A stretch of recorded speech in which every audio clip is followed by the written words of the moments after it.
Hello everyone. Are you wondering what femme means? Let's explore.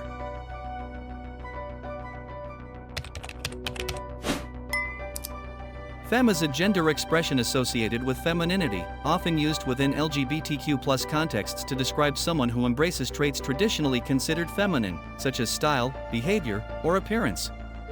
Femme can be used by people of any gender, including women, non-binary individuals, and men, who align themselves with a feminine identity or presentation.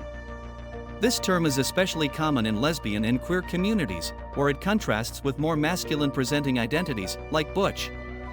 Femme is about celebrating femininity in a way that is personal and often subversive, challenging traditional gender roles by embracing and redefining what it means to be feminine.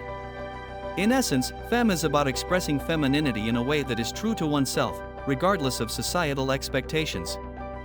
Please like the video and leave a comment to support my job. Thank you for watching and see you later. Goodbye.